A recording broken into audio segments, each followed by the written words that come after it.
to everyone. Welcome to a new session of Falling in the Arms of God, Meditations with Saint Teresa of Avila.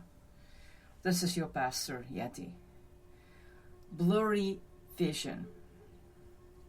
For now I realize what a danger it is at an age when one should begin to cultivate the virtues to associate with people who do not know the vanity of the world, but rather are just getting ready to throw themselves into it. Teresa moved from her saintly childhood desires to an adolescent romanticism that was inspired by the chivalrous literature of the time. She spent her days for casually reading romantic novels and, along with her cousins, dressed in the finest of clothes and jewelry. This behavior befitted her social status and was also demanded of any young woman intent on finding a suitor.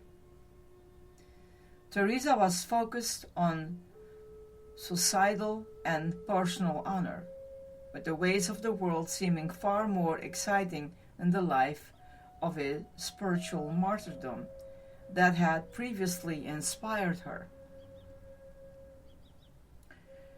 Owing to dubious relations with a particular cousin, however, her father arranged for Teresa to be sent to an Augustinian convent, where she stayed for a year, much to her chagrin.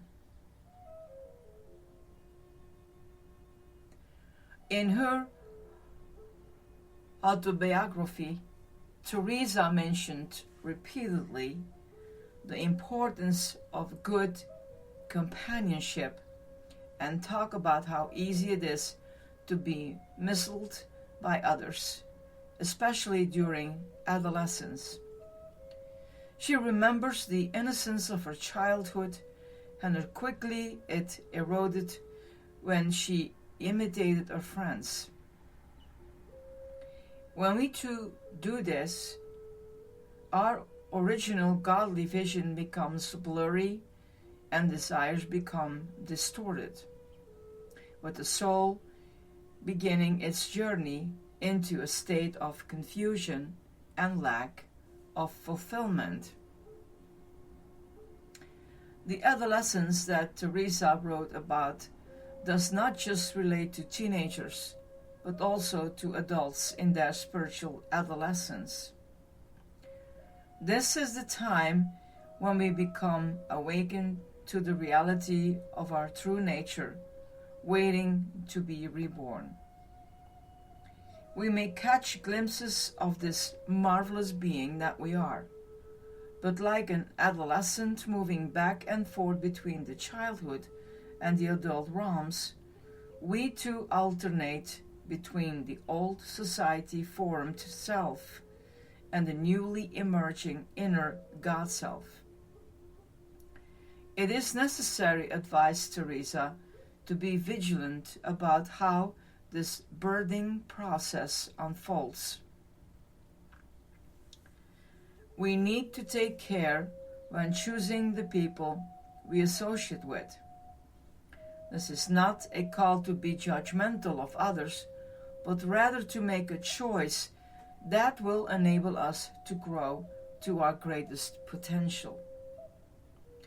Good companionship can be both supportive and instructive. We must remember, however, that our friends do not always truly support our spiritual growth.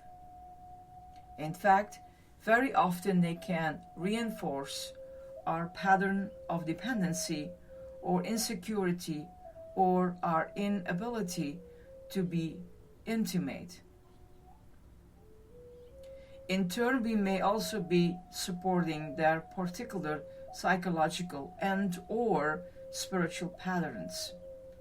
What can begin as a feeling of union and delight at being understood can easily lapse in a relationship that is binding and unable to promote spiritual growth.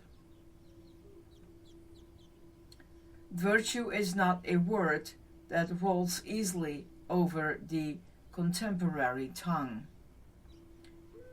For many, it is associated with morality or uprightness. However, it has also been defined as inherent power. For Teresa, the greatest virtue was the growth of our soul.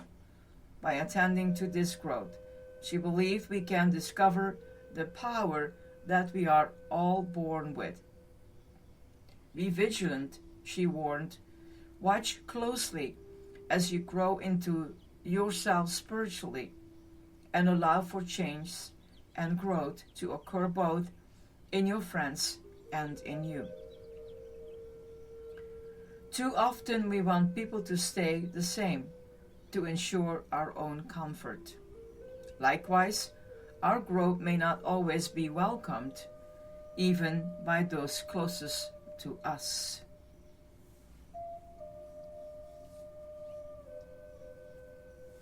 Now find in your time a quiet moment to meditate over what you just heard and look into yourself as you walk your journey.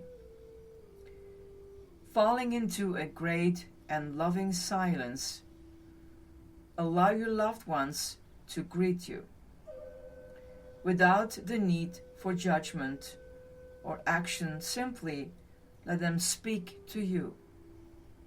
Let the truth of their interaction become clear to you. Bless them all with love and offer them to your divine self, asking that the greatest good for all comes to be.